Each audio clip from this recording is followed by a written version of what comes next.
ಒಬ್ಬರು ಅಂದರ್ ಮತ್ತೊಬ್ಬರು ಬಾಹರ್. ಸ್ಟಾರ್ ನಟರಿಗೆ ಕಾನೂನು ಸುವ್ಯವಸ್ಥೆಯ ಪಾಠ.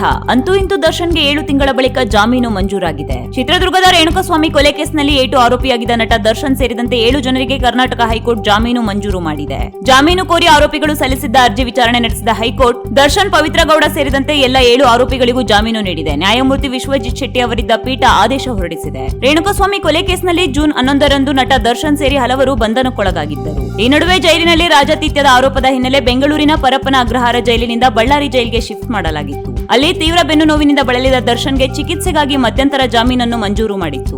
ಸದ್ಯ ಹೈಕೋರ್ಟ್ ನೀಡಿರುವ ತೀರ್ಪಿನಿಂದ ದರ್ಶನ್ಗೆ ಕೊಂಚ ರಿಲೀಫ್ ಸಿಕ್ಕಿದೆ. ಇತ್ತ ದರ್ಶನ್ ಹೊರಬರುತ್ತಿದ್ದರೆ ಟಾಲಿವುಡ್ ನಟ ಅಲ್ಲು ಅರ್ಜುನ್ ಜೈಲು ಪಾಲಾಗಿದ್ದಾರೆ. ಸಂಧ್ಯಾ ಥಿಯೇಟರ್ನಲ್ಲಿ ನಡೆದ ಕಾಲ್ತುಳಿತದ ಘಟನೆಯಲ್ಲಿ ಓರ್ವ ಮಹಿಳೆ ಮೃತಪಟ್ಟ ಕೇಸ್ನಲ್ಲಿ ನಟ ಅಲ್ಲು ಅರ್ಜುನ್ ಅನ್ನು ಪೊಲೀಸರು ಬಂಧಿಸಿದ್ದು 14 ದಿನಗಳ ಕಾಲ ನ್ಯಾಯಾಂಗ ಬಂಧನ ವಿಧಿಸಿದ್ದಾರೆ. ಇದು 1 ಮಿನಿಟ್ ಪೊಲಿಟಿಕ್ಸ್.